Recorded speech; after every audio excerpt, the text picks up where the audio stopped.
Okay, I got the cutest little Bengal here. I gotta see him put him on my lap for the video. And just so he can be a warm little cute kitty. The cute little Bengal kitten cat. I love cats. They're my favorite things.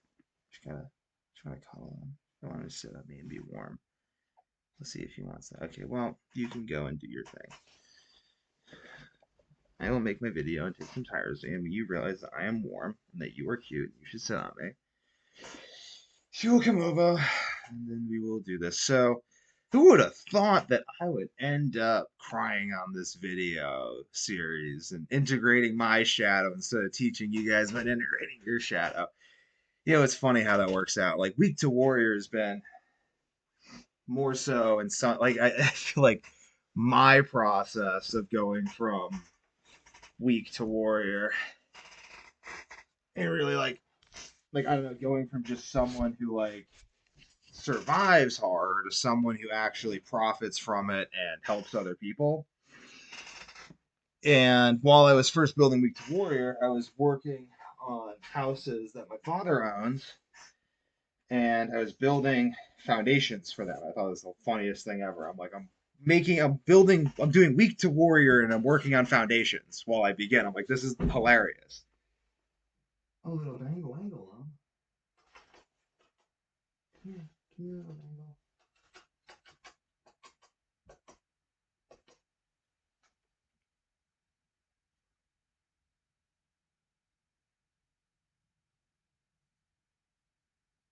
Oh, little angle. But that was the darndest thing ever. Like, I'm working on foundations. I've been building Weak to Warrior while working on foundations. I just thought it was so funny how the symbolism just like works out like that. Like, I mean symbolism in the sense of like it's just like it's a symbol. It's the foundation. I was building the foundations of Weak to Warrior back years ago. I was like the next year I put out the I didn't sleep for 19 years video, which was really hard for me to make because I had to like open up about the depth of the suffering I'd been through in life, which I really don't like to do that. Like I just don't like to do that. I want to be a happy, positive person, but because I've had to go through things that have made me suffer tremendously, I've had to not be less happy positive, but I've become less happy positive. So the being of happy positive has to come from fixing the issue and not just like being happy positive because it's like I literally think that I think that like 9 out of 10 times if you run my life I die and I'm not here at age 25.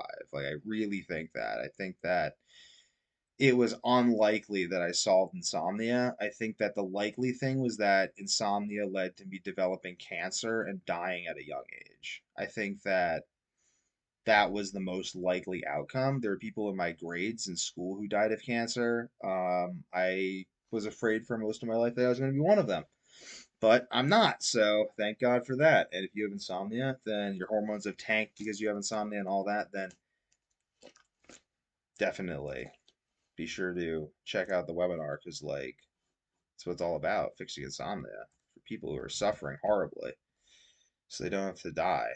Well, we're sorry and we won't do it again. But like what we did was the mistake you talk about.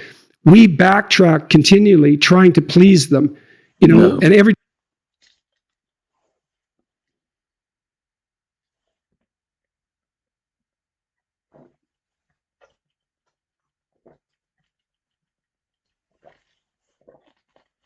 And this is the real problem people have with insomnia. I've talked to people literally who are like married and have wives and kids and stuff, and they're like they have insomnia, and they're like, well, like I can't like spare that much money from my wife and kids and stuff. You know, I already like taken so much to try to fix this, and I'm like, well, at the end of the day, like it's not about the amount of money that it takes to fix this. I'll make a whole video called "Why You Need to Be Totally Selfish to Fix the Insomnia."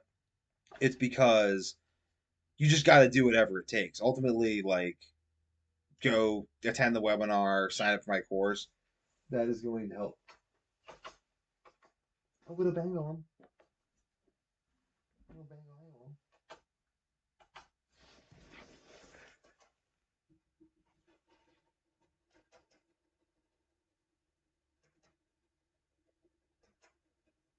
ultimately sign up for the course is what's going to teach you.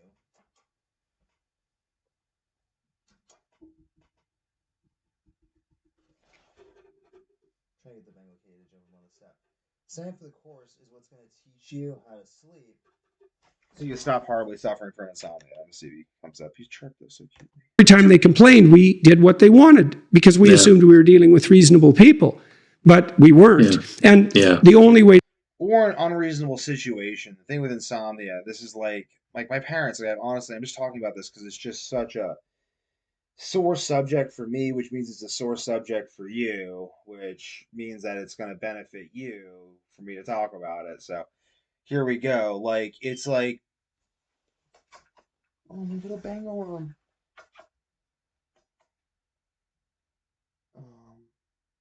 He's just being cute. Okay.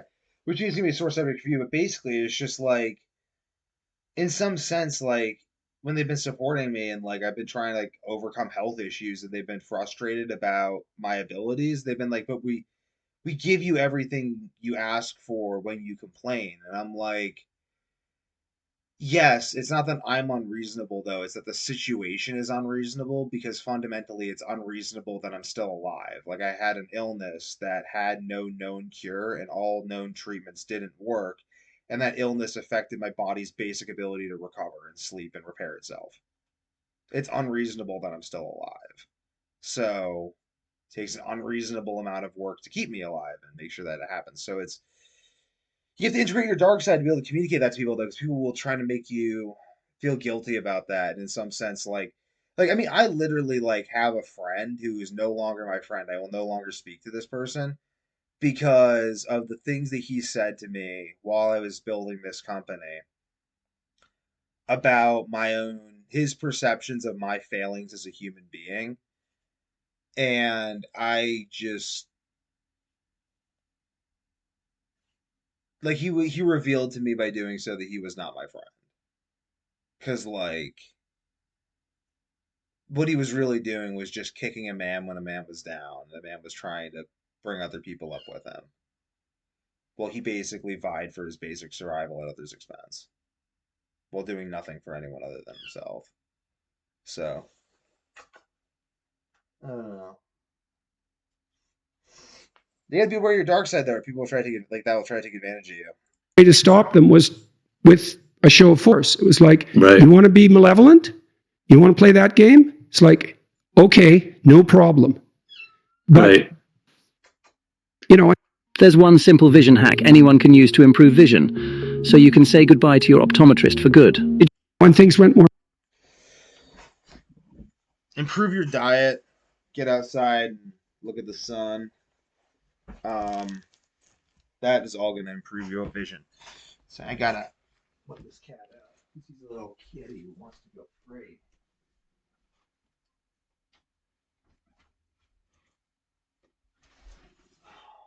Let's say bye to you. Say bye. Be free. Oh. But also, though, I feel like a lot of people in our generation are in the same circumstance. So, in some sense, like, there's this whole thing with Gen Z. And, like, everyone's like, oh, why is Gen Z living with their parents? Why is Gen Z, like, partially supported by their parents? Like, are Gen Z just basically, like, shiftless pieces of trash who won't do anything? And I think it's actually not the case that Gen Z is just shiftless pieces of trash that won't do anything. I think what it is that Gen Z is the third generation of Pottinger's cats who are suffering the most from physical degeneration caused by malnutrition and poor lifestyle. Like I said in previous videos, like the Pottinger's cat video, is that in the Pottinger's cat study, the first generation was fine. The second generation developed cancer and other problems in later life. And then the third generation had cancer and other problems from the outset. So we're the third generation. I grew up with the problems that my parents are now developing. And I think that they simply couldn't understand what it was like to have chronic health problems. I mean, neither could I. I mean, I just like thought that like having chronic health problems was normal growing up. Like not really sleeping, having diarrhea, feeling like chronically fatigued, like as a 7, 8, 9, 10, 11, 12-year old. Chronic diarrhea, not sleeping a lot, chronically fatigued. And I just thought this was normal. And it's not normal. And like, my parents were like, "Well, I guess you're fine because I mean, you look fine on like the surface and stuff." And the doctor's like, "Well, I guess you're fine." And it's like, and he took me to the doctor and stuff, but it's like everyone's like, "I guess you're fine." I mean, like my mom, like, because it's like everyone just assumes you're fine, and then like you're not fine though, and then it turns out my parents aren't even fine. That generation's not fine. The generation's all developing cancer and heart disease and all this stuff. And it's just like there's this basic underlying set of expectations placed upon people that assume that they're basically healthy and not constantly suffering from chronic health conditions. And it's just like, I mean, just to be completely frank, like I found that really, really, really like I'm glad that I had standards growing up so I didn't just become listless and like depressed about like how I couldn't do anything. I actually did stuff. But like how like I need to literally like all my money right now just goes towards getting ribeye so I can like feel good and like be healthy and like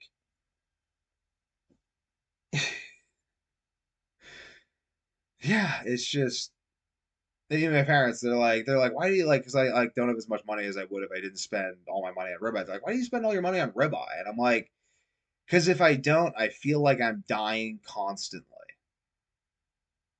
So like that's they don't really just they don't get it. I mean hopefully they're growing to get it, but it's generational disconnect. I feel like that again. So my point was, I feel like this generational disconnect is a lot of it's health. Like a lot of it's like the older generation just feels better physically and mentally than the new generation.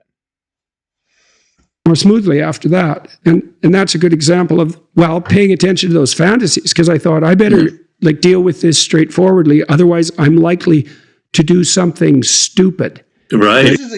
This is good though, because Week to Warrior fixes these problems. Because once you actually correct your health issues, you will be healthier than your parents. But until you correct them, you won't be. That's the other thing you got to watch. If that builds up inside you. Exactly. Yeah, and a lot of times I look at people in the public eye who get caught doing something really stupid, like you say, and their first thing will be, "Well, that wasn't me that did it. I don't know what came over me. That's not who I am."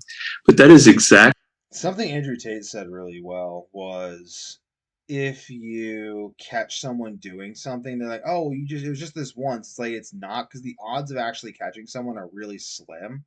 So if you catch someone doing something, it means that they did that thing like tons and tons and tons and tons of times because otherwise you never would have noticed. So it's not even the fact that you caught them or like the time you caught them, it's like all the times you didn't catch them. who you are. That is the person who has been carrying this resentment and this kind of inner anger. This was what my friend, quote unquote, expressed to me, and I was like, "Oh, you're not my friend," which you should ditch your friends if they're not your friends. But not acting upon it. And then suddenly they do something really stupid, like having an affair with a 21-year-old, or they just caught doing something. Yeah. So I watch people with their children a lot. Hey. This is something integrating your shadow. So for ages, I thought that like all drug use was. This is when I first started doing carnivore. I just like was only eating meat, salt, and water. And that was helping me sleep. So I was like, okay, well this is great. Like only meat, salt, and water is the way. I won't consume anything else or do anything else. And I thought that that was like this. I don't know. I thought that was like the paragon of like all health and stuff. And then I tried to get off caffeine. Well, I started using caffeine. Then I tried to get off caffeine, and then like had this whole misadventure series. And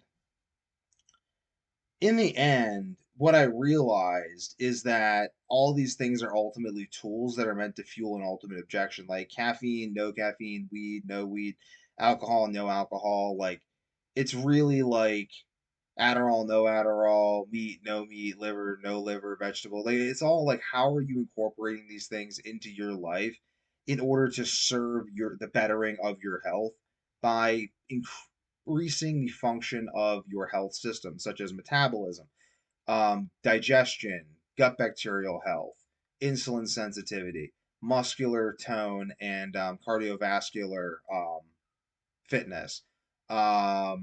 cellular metabolism as driven through a variety of different things. Good deep breathing and good respiration and oxygenation and circulation within your body. Deep and restful sleep. Good and healthy sex drive and plenty of energy throughout the day.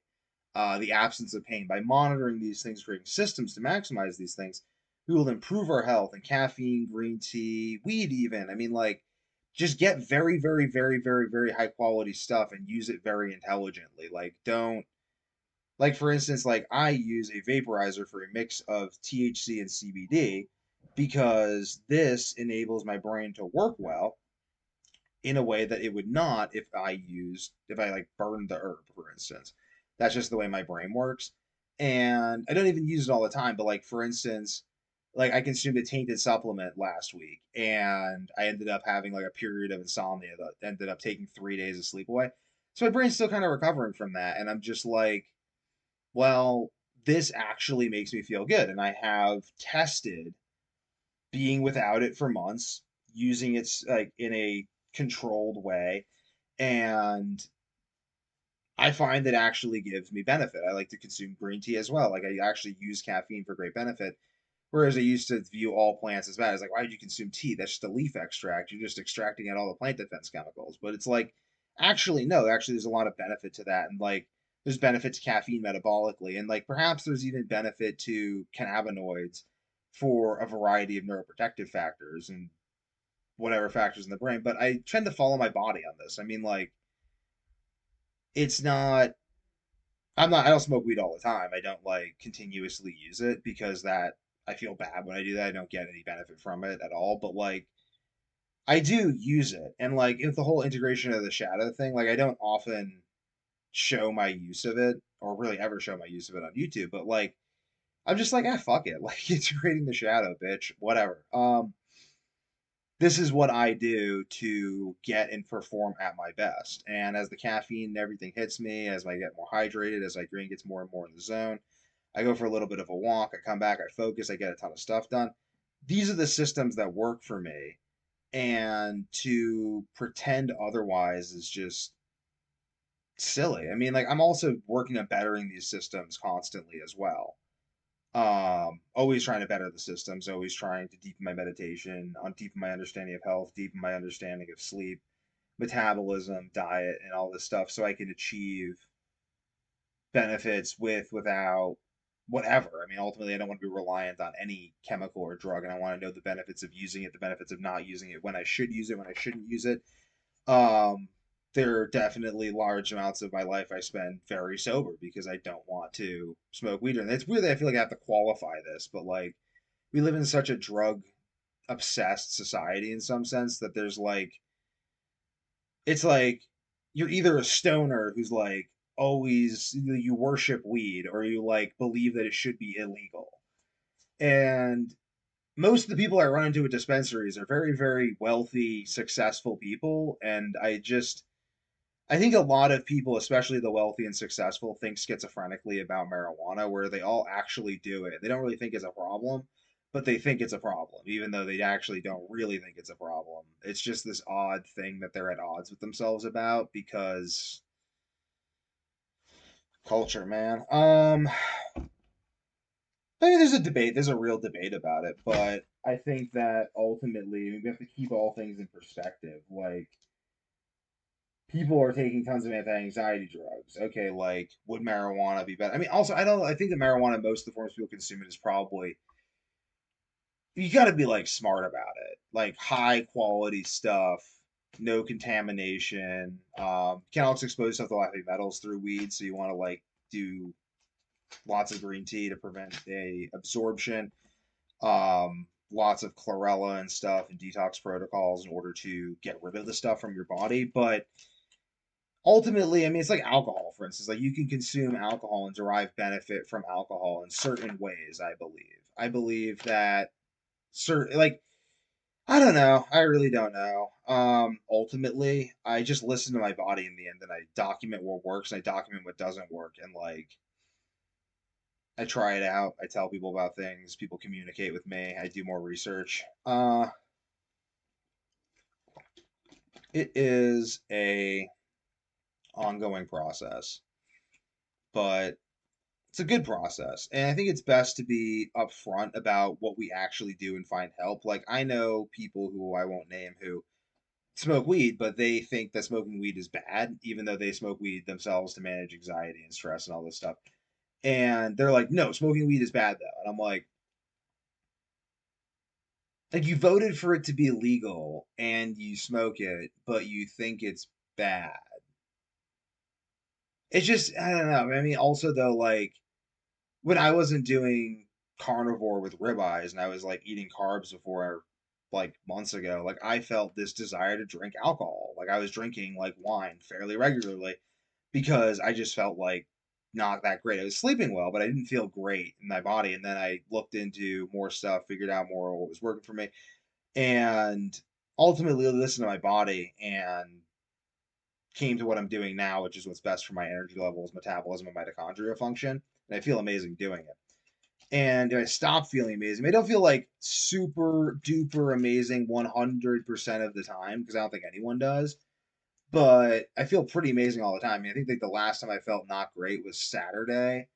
I took some supplements after like not sleeping because I tainted supplements, but I took good supplements that weren't tainted. And my digestive system had quit on me from the insomnia, and I just puked while driving. I just pulled over and threw up. Got some mouthwash, rinsed my mouth out, kept going, and then I felt fine. But that happens, you know what I mean? Like it happens. Like you just have to like again, like I'm not gonna pretend like I'm some person who's got everything figured out. Um, Even though the gurus would say that's the best thing to do if you want to make your business super successful, I'm just not gonna pretend that I am. Because I don't need to in a sense. This is what I have that enables me to not do that. I have real fucking mastery over sleep. Whatever issues I ever have, whatever issues anyone ever has, it's not fucking sleep because I fixed that fucking problem forever. I know more about sleep than anyone on the fucking planet, Matthew Walker included, God bless his soul. So basically, this mastery that took me about a decade or more to develop was really the byproduct of my entire life of striving and suffering and bleeding. Also by Robert Greene, who's in this wonderful podcast. This mastery is what enables me to. What was I saying? Oh, the mastery. The mastery is what enables me to admit my faults. Because I don't need to, for my business to work, I don't need to be perfect. Like, if you looked at me and you're like, are you in absolutely perfect health all the time, never experiencing a problem? I just say no. Like, I have a lot of health problems to this day that I deal with. They're really minor ones. They don't really seriously affect my life in any way because I have strategies for keeping them at bay. But I mean, I'm a person who's been through serious problems with my health for most of my life. And my body to this day bears the scars of that. But I think it's kind of awesome because I'm like, holy cow, I'm still here. And like to those of you with insomnia, varying degrees, the longer you have it and can't solve it without my frameworks, the longer you'll realize why I'm so confident in admitting this stuff. Because I have people be like, well, I don't think it's really that. I don't think it's really what you're talking about. Like, the whole world will inevitably, in the end, acknowledge that Devin Young has both discovered a new form of insomnia that no one else has to this date, I believe, and cured it, and made that cure widely accessible. So ultimately, it's all good because this is inevitable, but whew, it's been a long road to get here to actually master sleep, master insomnia, and through that, master my health. I mean, ultimately, the people I coach who don't have health problems get insane results, like way above and beyond what I achieve myself, which is because, like, as such a person with health problems, basically, like, it's kind of a miracle when my body works properly and more of like, you know what I mean? Like, I have to optimize everything to stay alive. Whereas, like, someone else who doesn't have as severe health problems, once they go through my protocols, they end up basically coming out the other end superhuman, like they're on steroids and like NCT 48. So, without further ado, let's continue the video. Yeah. And so when my son was a pretty assertive kid. Ultimately, though, I am like just trying to open up more about how I really feel and the things that move me emotionally in this YouTube channel, because it's challenging to do so, but I want to do it in a way that's not emotionally dumping too. So it's just this whole thing, getting to know each other. Me getting to know myself through the mirror that is YouTube, the black mirror of the screen. Kid and tough. Like he had a real will.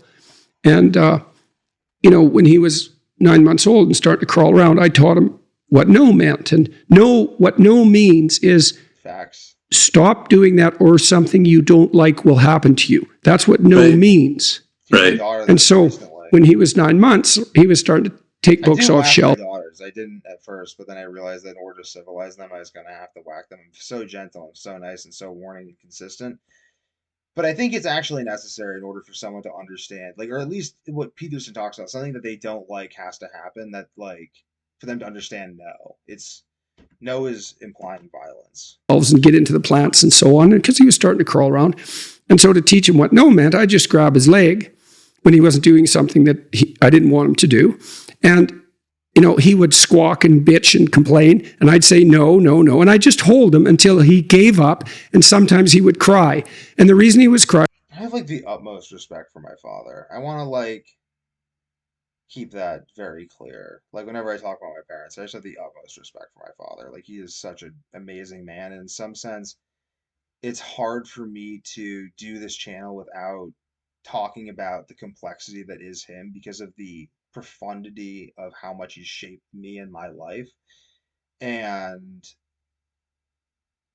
I'm gonna make some videos on him, maybe. I don't know. Might not like that. We'll see. Such an interesting guy. I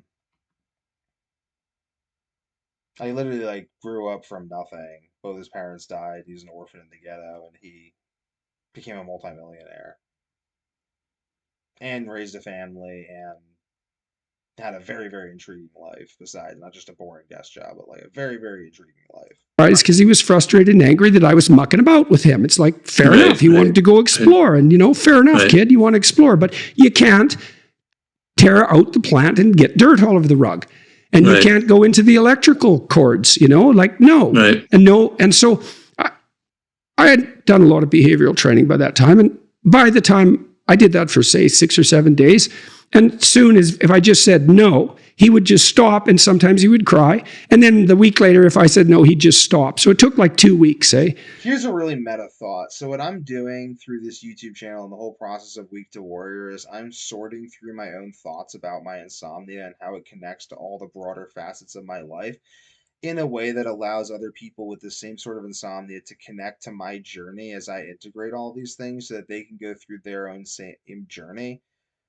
So that in a real way, me doing this and talking about the conversations I have with my parents, and having conversations with my parents, and then being myself, and doing this is in some sense fixing the cultural illness, because I'm allowing people to pull off of my own thoughts about the complexity of navigating social relationships with illness in order to benefit from not only reducing and curing the illness in their own life, or fixing the illness in their own life, but managing the relationships besides. And then I knew that if I said no, he would stop.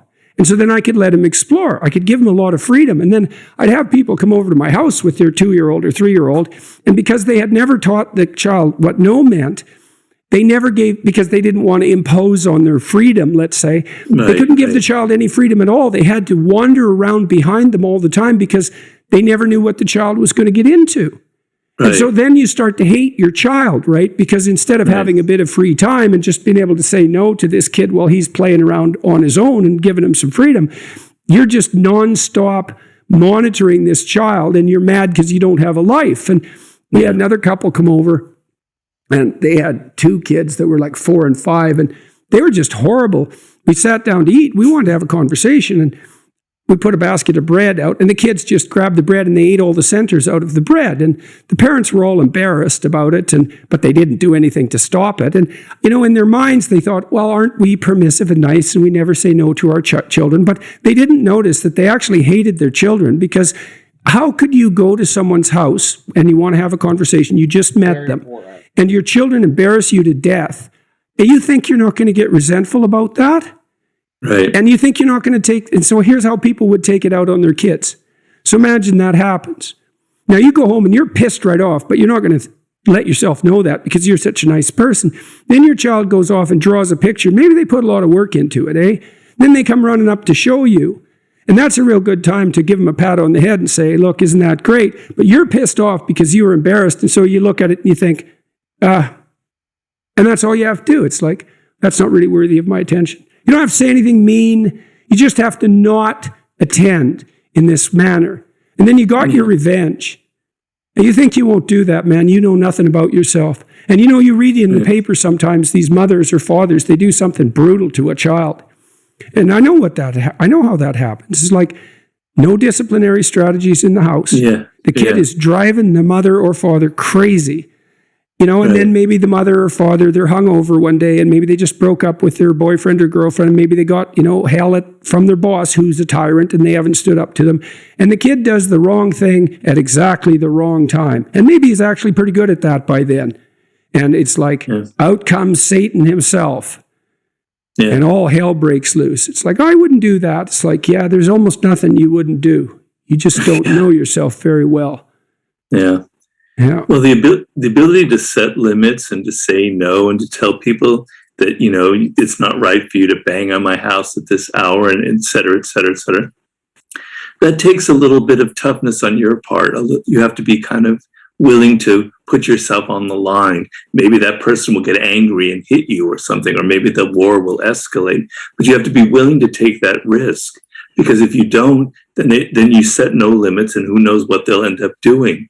But a lot of this permissiveness is people are just basically afraid. They're afraid of any kind of confrontation. Yeah. They're afraid of any kind of conflict. And through conflict and my parents are definitely not like this. They're very assertive to the point of being like, well, if we don't keep you, if we don't they're not like that. But it's interesting. Is how you actually grow. It's actually how you develop as a person. Hey, so here's a cool stat. This is really interesting, man. So there's been some great work on what behavioral markers predict divorce in couples counseling. Really solid work. Okay, so here's one predictor. When the couple is talking in front of a therapist and one of them or the other or both roll their eyes, there's like a 95% chance they're going to be divorced within 6 months. And that's contempt. They've become so disconnected because they don't communicate, because the resentment has built up that they now have contempt for each other. But here's another cool fact from that research. So if you have people track the number of positive and negative interactions with their partner, you can calculate ratios, and then you can see what the ratio is that lends itself to the successful maintenance of a relationship. And so you might think, well, the more positive interactions, the better. And that's kind of true. So if it falls below 5 positive to 1 negative, the relationship is in danger.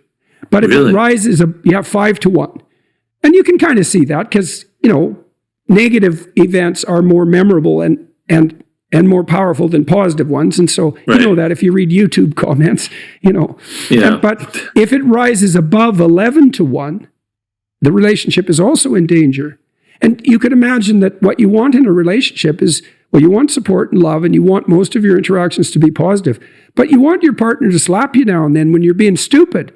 Right. And then if they don't, out comes your inner tyrant, right? You're just going to dominate them if they don't push back. And so if you have any sense too, if you have a partner, you want to encourage them to put limits on you. Especially if they're a little more timid than you temperamentally. It's like you don't want to run roughshod over them because they know some things you don't. Right. Because it's okay not to be okay. Because talking can make things better. It's so cool that it's above 11 to 1. So that means too much positivity is the death knell for a relationship. And you want someone with some spark, right? It's like, well, what if I push you a little bit? Even teasing. You want the person to be able to push back a bit. And you have to be able to accept it as well, because some people probably in those situations can't stand any kind of criticism. They're so fragile that if the other person pushes back, it kind of escalates into a battle. So real strength comes from the ability in a relationship or any kind of really intimate or otherwise, is the ability to take that kind of criticism, to actually welcome it when people set limits for you and tell you that this kind of behavior is wrong. And then you can evaluate and assess yourself. Yeah, unless you want to repeat it stupidly forever, right? I mean, that's Right. the alternative in a relationship. Is I don't like Right. conflict. I've been in plenty of conflicts, like plenty, way more than is Yeah. reasonable. But I don't like them. Like Well, few people do. I meet people now and then. I went to talk to Douglas Murray in New York City about a week ago, and we were talking about conflict, and he said, he doesn't mind a fight. And I've met lots of people like that, they like that combativeness. And I don't really, but what I really hate is deferred conflict that escalates. It's like, it's better to get it over with now. And you're a fool if you think that running away from it is going to, like if someone cuts you off in traffic and they're obviously really angry, it's probably better just to get the hell out of there, because you're never going to see that person again, and you don't want a situation like that to escalate, because they might have a gun or whatever. well, yeah, you just don't know what's up with them. They're really strangers. Yeah. But, if you're dealing with someone day in and day out and they're pushing on the top of your head to stop you from growing, which I think Lucy used to do to Linus in the Peanuts cartoons. Yeah, because they had a dark side, those cartoons, man. They comics, did. They sure did. Yeah. Oh, they would be canceled now, probably. Yeah, they couldn't too exist dark now, I don't think. Yeah, I think that's right. Yeah, because a lot of Schultz's characters, Lucy was actually not a likable character at all. Right, and she was really oppressive to Linus, who was a good character. Yeah. And good humor always has an edge. But that you don't get rid of the negative part of yourself, especially that aggressive part, by pretending it doesn't exist. That quite the contrary. That just doesn't work at all. Right. Yeah.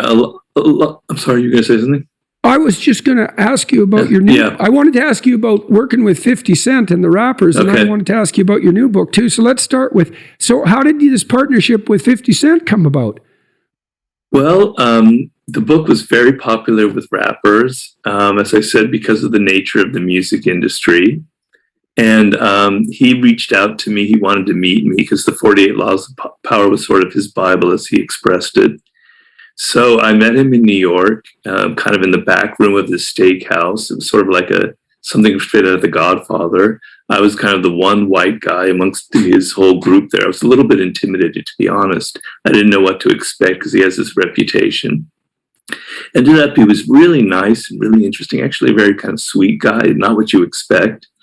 And I just finished writing my book on warfare and strategy, which is kind of my version of Sun Tzu's Art of War, how to strategize in conflicts, sort of like what you're talking about. And he has a very strategic mind, and we kind of had a really nice connection. And I thought, so much in our culture is creating these stupid kind of divisions and walls. Like you're in academia, you only write academic books. You're a popular person, you only write popular books. You come from this community, you come from that community, and you never communicate.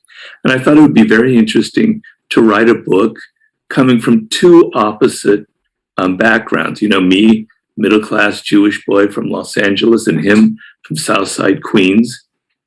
Something interesting could happen from a collaboration. There's not enough of that in our culture, I believe, because even though our circumstances were very different, our minds were very similar. We were thinking on a similar plane that kind of transcended these sort of superficial differences.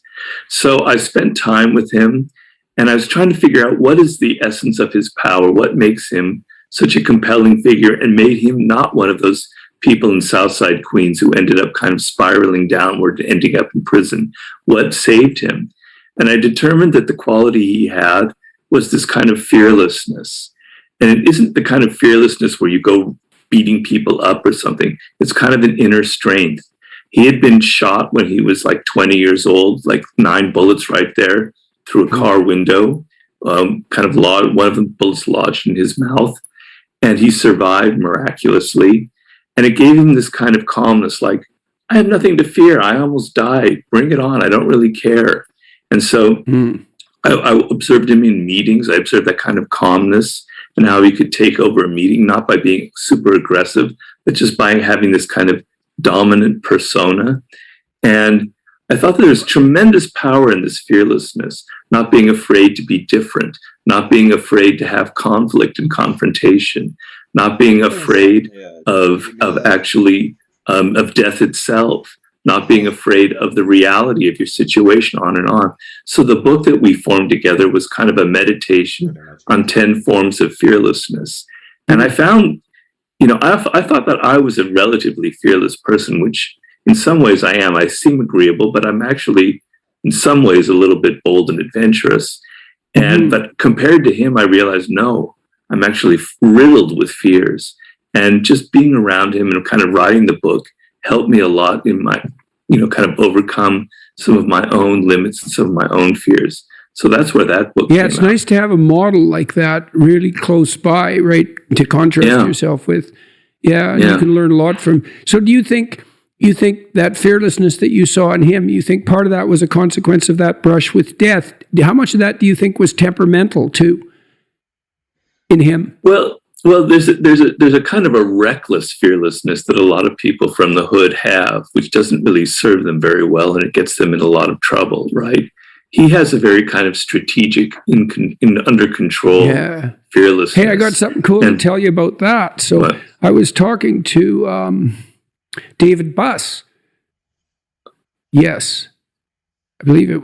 And he's an evolutionary psychologist, a good one. And we were talking about this Machiavellian personality triad, the dark triad that Del Paulo's UBC. Yeah, okay. So here's something really interesting. It's the bad boy paradox, they call it, that young, naive women are attracted to those Machiavellian types. Definitely. But when they get older and more experienced, they start to be able to see through that. The reason they're attracted to it, as far as I can tell, and I talked about this with Bus to see if I was way off on the wrong track, is that those reckless, fearless people mimic real fearless competence. And young women aren't good at distinguishing between the two. And so they get sucked in by the sort of psychopathic recklessness because they think it's fearless competence. Right. And then, of course, the guys who are doing that, they'll prey on that because they're trying to ape competence. But what the women are really after in their heart of hearts, they might be out for an adventure too, because there's that element of it. But they want that fearlessness that does go along with true generosity and competence, and also the ability to keep, real darkness away. So, well, a lot of those people who display that kind of what you call mimicking fearlessness, macho. That's the macho thing. They're actually hiding the opposite. They're actually very, very riddled with insecurities. They're not, and they kind of create this sort of bravado and this false front, and they go to an extreme to kind of project this machismo, when in fact they're riddled with insecurities, and that's their way of dealing with it. But someone like 50 Cent, he's very comfortable with himself. He knows who he is. He knows where he came from. His mother was a hustler on the streets, so he knew the limits of the game. And I don't know, I think there is maybe a slight genetic component to it. I can't really put my finger on it, why he was able to have this kind of self-control where other people didn't. Well, that dimension, neuroticism, if you're in a rough environment and you're low in neuroticism, that's pretty damn helpful, because imagine that what neuroticism is, unit of psychophysiological upset caused per unit of stress.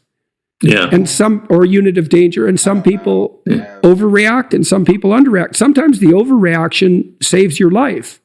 Sometimes the underreaction gets you killed. So it's not like there's a clear answer. So there's variability there.